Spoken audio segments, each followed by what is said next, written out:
She bragged at dinner about teaching my mom a lesson by jumping out and screaming at her.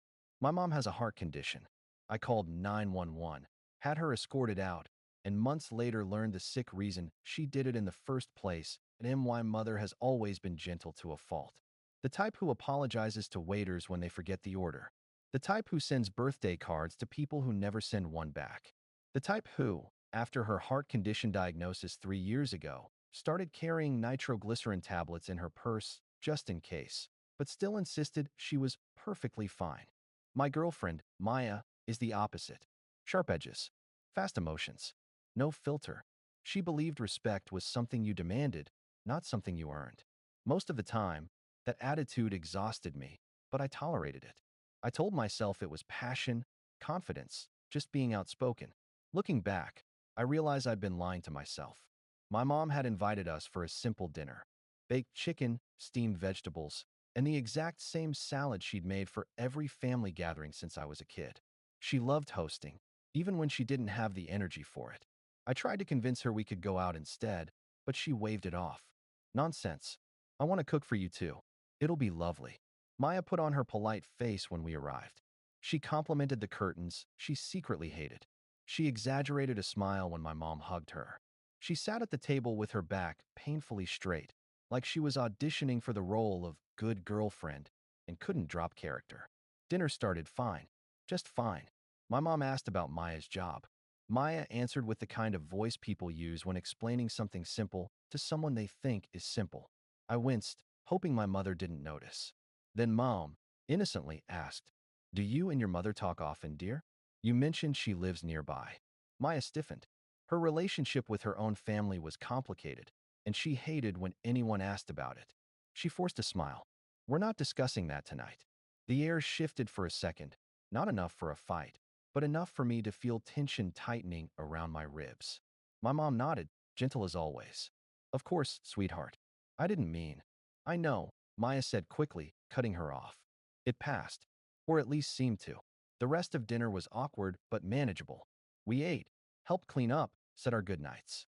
As far as I knew, nothing disastrous had happened.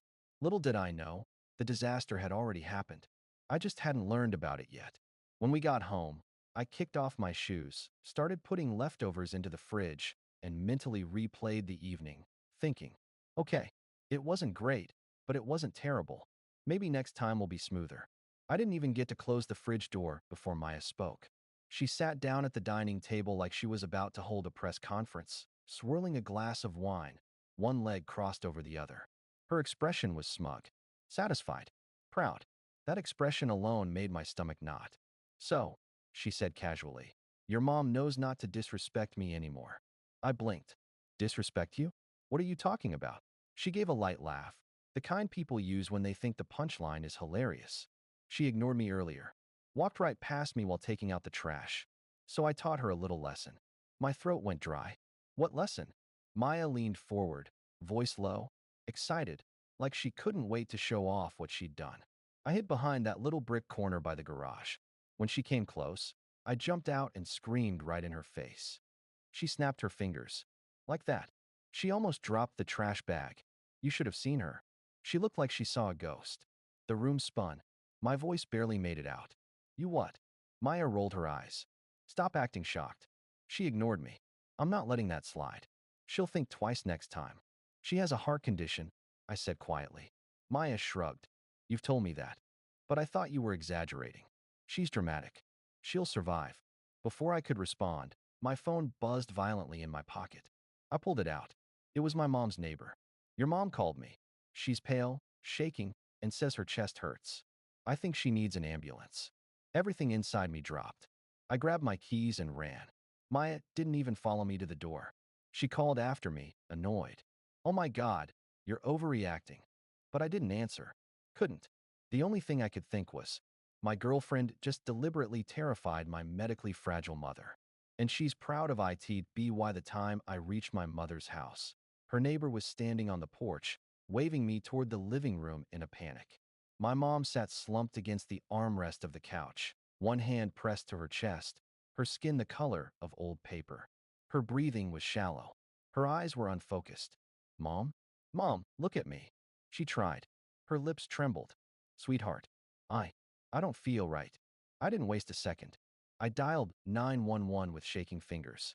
The dispatcher's voice was calm, almost unnervingly so. Is she responsive? Barely. Chest pain. Yes. Any known heart conditions? Yes. A serious one. The dispatcher didn't hesitate. Help is underway. Stay with her. Keep her upright. Do not let her lie completely flat. I placed a pillow behind her and held her hand until the paramedics arrived. 3 minutes that felt like 30. They came through the door fast, clipped, professional. They asked questions. When did the pain start? Has anything stressful happened recently? Did she have any shocks, panic episodes, sudden fright? My mother's voice cracked. Someone scared me, jumped at me outside. I closed my eyes. The paramedics exchanged a look, not judgmental, but concerned. They loaded her into the ambulance. One of them looked at me and said, "This could have been very dangerous." Sudden adrenaline spikes are no joke with her condition. No shit. I followed the ambulance to the ER, hands shaking on the steering wheel, my mind replaying Maya's delighted grin as she described how she'd taught my mom a lesson. I tried to text her. Mom is in the ER. I'm serious. This is not a joke. Her reply came immediately. Maya, I can't believe you're still feeding into her theatrics. Followed by, Maya, she made you worry on purpose. That's her thing. Maya, don't let her manipulate you. Maya, tell her to grow up. I stopped reading after that. I sat in the ER waiting room for hours, staring at the wall, trying to understand how I'd ended up dating someone who could do something like this.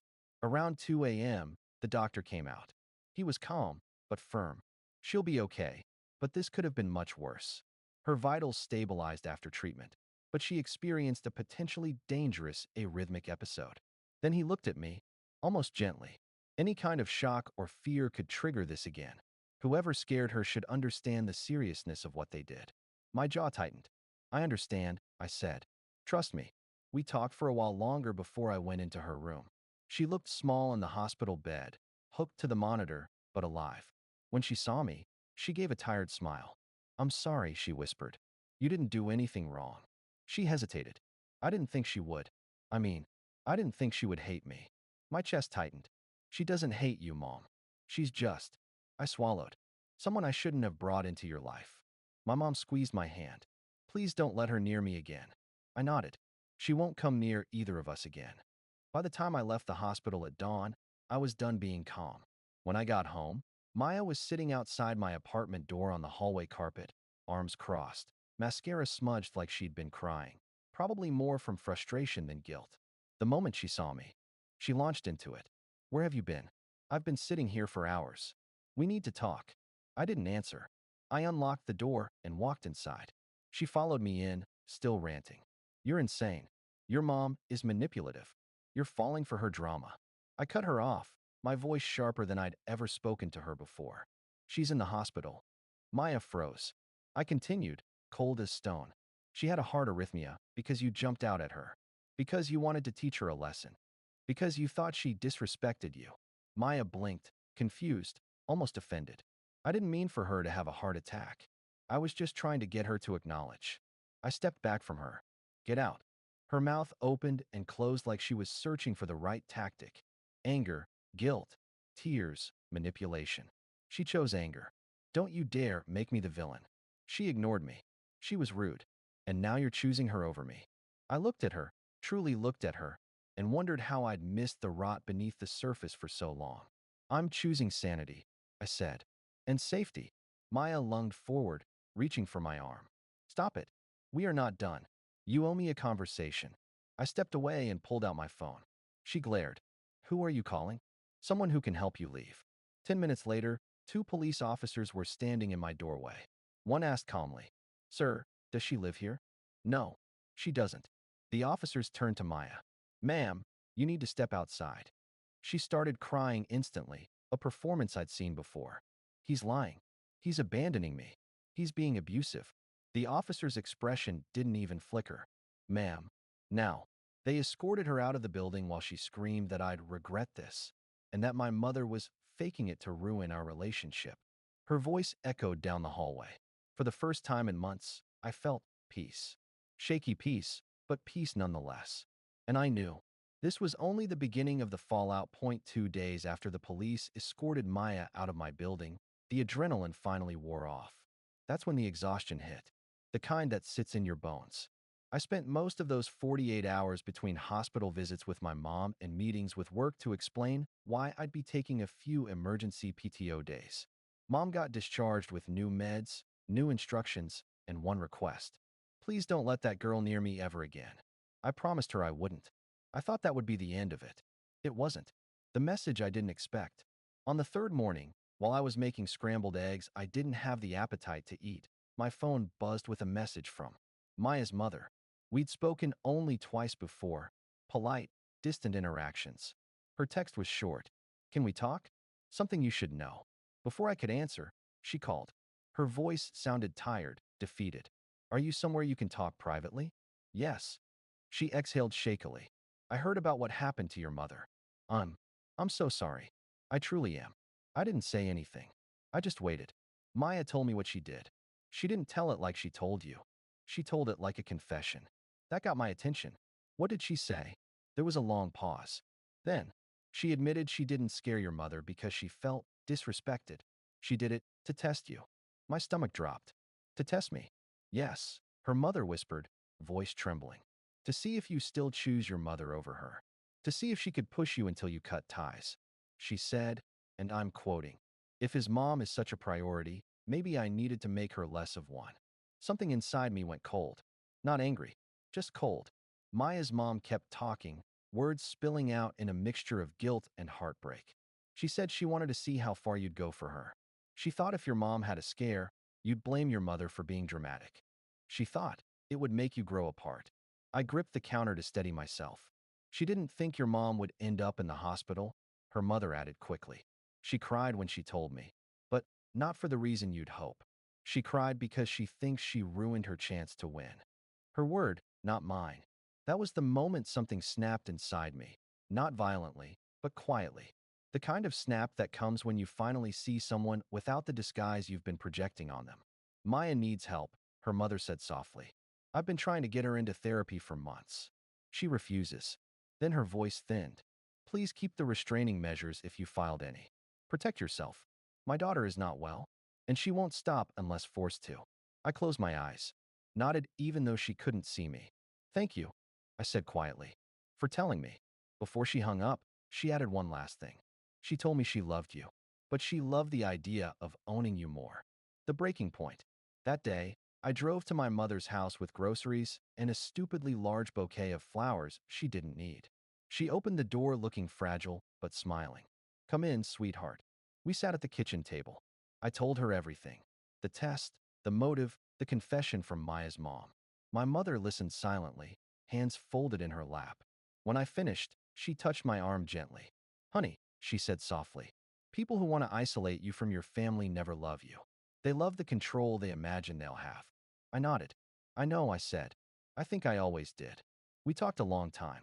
Hours. About boundaries, about choices, about how love should feel safe.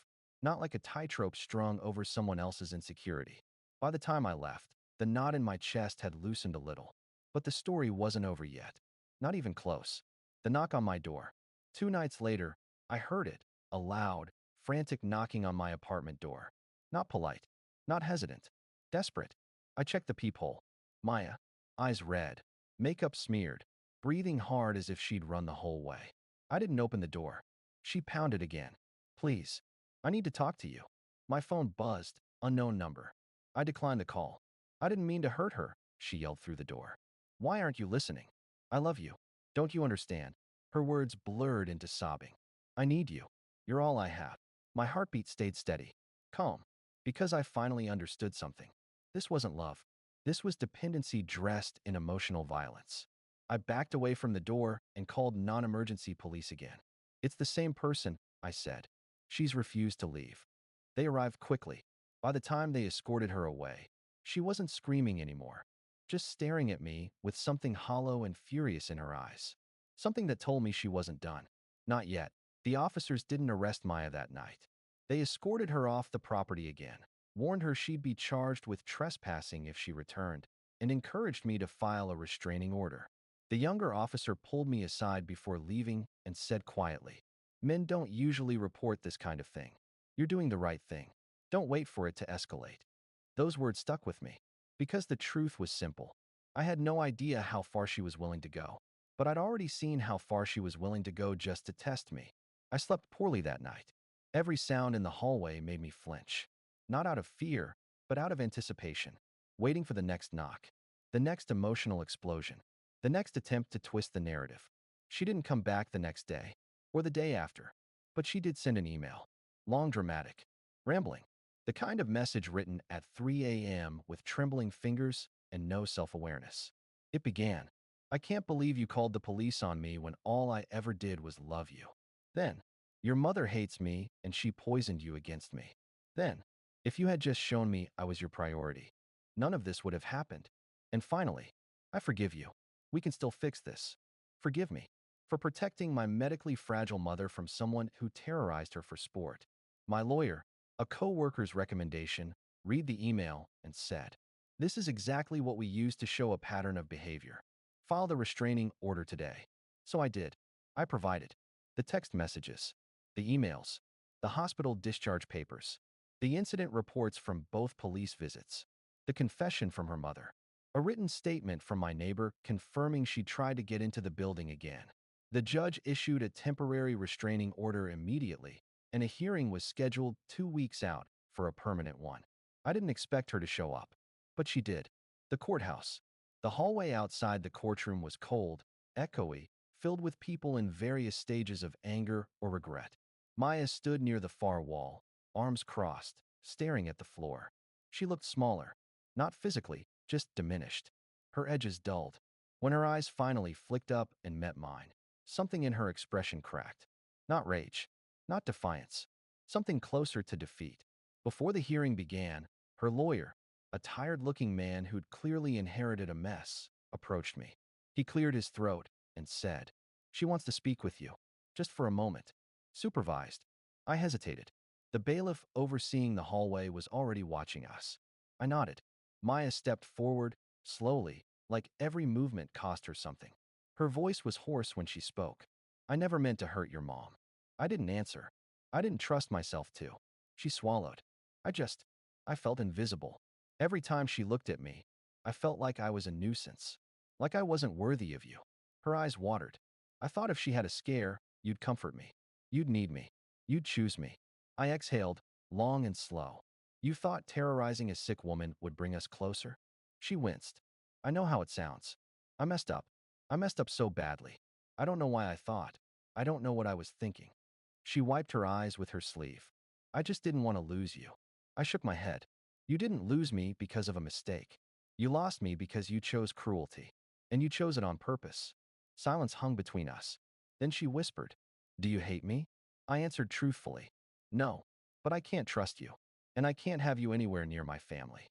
She closed her eyes. That was the end of the conversation. Her lawyer gently took her elbow and guided her back. The bailiff called us in. The final decision. The judge barely needed 15 minutes. He reviewed the statements, the medical documentation, the behavior pattern, the police involvement, and granted a 1-year restraining order, renewable if needed. Maya didn't argue, didn't cry, didn't cause a scene. She just nodded once, a small, broken motion, and walked out. No dramatic exit, no final scream, just gone. And that was the moment I realized something strange. I didn't feel victorious. I didn't feel vindicated. I didn't feel relieved. I just felt tired. Because justice isn't satisfying when the situation never should have happened in the first place. Months later, the quiet life. My mother recovered slowly. We set up home blood pressure checks, bought a new medical alert device, rearranged her front porch lights so shadows wouldn't stress her at night. Every now and then, she'd sigh and say, "I'm glad she's out of your life." And each time, I'd nod. Because I was glad too. But healing doesn't move in a straight line. I noticed things had changed inside me. I jumped at sudden noises. I triple-checked locked doors. I felt a pang of dread every time I saw a figure with dark hair across a parking lot. My therapist told me it was a trauma response, not from fear of physical harm, but from prolonged emotional unpredictability. She said, "When someone weaponizes insecurity and chaos, It rewires you, but you can rewrite it back. So I worked on it. Gradually. Quietly. The final conversation, closure in disguise. 6 months after the hearing, I got a letter forwarded through my lawyer's office. It was from Maya. Short. Handwritten. Uneven. She didn't ask to come back. She didn't blame me. She didn't justify herself. She wrote, "I'm sorry for what I did to your mother. I'm sorry for what I did to you. I thought insecurity was love. I thought control was safety. I know better now. Thank you for walking away before I broke you too." I read it once, folded it back up, and filed it away, not as something precious, but as evidence of a chapter finally closed. I didn't respond, not out of anger, but because silence was the cleanest goodbye I could give. Where I am now, life is calmer. My mother is safe. I'm careful, but I'm not afraid. I'm dating slowly, intentionally, with more awareness than before. I've learned that passion doesn't excuse cruelty, that honesty is not optional, that love should never require harming the people who matter most. And maybe most importantly, I learned that the quiet after chaos isn't emptiness. It's peace, hard-earned, but real. And I won't let anyone take that from me again.